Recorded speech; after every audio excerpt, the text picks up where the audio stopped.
हे everyone good morning all. तो सकाळ सकाळ मैं गाधे बाधे रेडी होगी मो कम सब सारिकी पलि आसली केक बनवाई। तो फाइनाली मु आज केक बनाऊँगी 2 मास पर।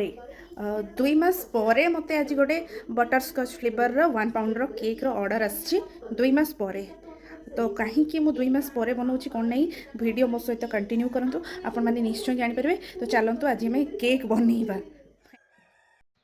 तो एबे मु प्रथमे पळै आसली क्रीम ब्लेंड करने। तो क्रीम ब्लेंड कर सारिया परे स्पंज कटिंग करने को पळै आसली। स्पंज मु सकाळे मॉर्निंग रो उठिकी प्रथमे स्पंज बेक कर देथली कहीं ताकू टिके ठंडा हवा टाइम लगे। तो से ठंडा हला पर ही करी। तो मोर जेहेतु इवनिंग रे ऑर्डरटा थिला तो से हिसाब रे मु सकाळे ही फ्रेश ही बनैली। स्पंज को मु 4 लेयर रे कट कली। देन टिके हाइटेड केक लगे मत।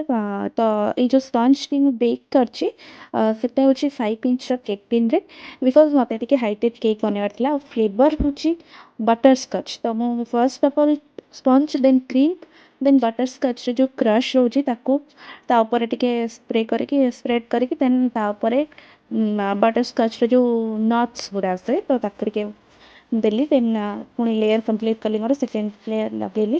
तो एमती बस लेयरिंग कंप्लीट कली। तो आप मैंने जानवाक चाहूँ मत कौन ऑर्डर आसु ना 2 मास पर मुझे कहीं कहली केक बनाऊँगी बिकज मत बिल्कुल भी ऑर्डर आसु ना।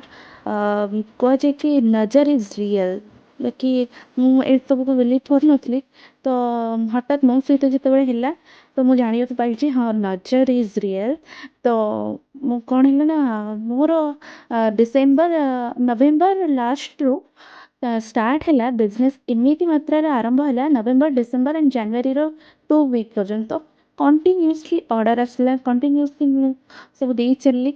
तो आमर किसी लोक अच्छा जो कि ऊपर तो आप बहुत भल देखते बाकी से तरक्की देखिले या आपंकर कौन कम भल हो देखिले से सही पारती। तो सेमती बैड नजर पकाते जमीक काश यार न होता कि काश यार ऑर्डर आसी ना कि तो एमती मेंटालिटी लोक मैंने मन में भावुँ।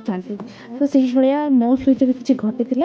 तो मोर ऑर्डर आसवा पूरा टोटली बंद हो गला जमती कि मु इनविजिबल हो गली मत कहारी ऑर्डर आसला ना। देन तापर मुझे भगवान को माने तो भगवान को प्रे कली। देन फाइनाली एबे किछि करिया परे एबे सब किछि ठीक अछि। एबे किछिटा ऑर्डर एमती आसुछि मते लगुछि कि हाँ आसीबो। सब बेले तो न्यू बेकर को ऑर्डर आसेनी फिर भी जेमिति आसुथिला मते सेमिति आसुनी पूरा ऑफ हो जाउछि। तो से मोटे प्रोब्लेम है। तो तापर एबे मु ठीक अच्छी मोर सब किछि ठीक अच्छी। तो मु कथा हो आपण मन को देखंतु केक टी पूरा रेडी हो गलानी। तो ये रहला तार फाइनल लुक।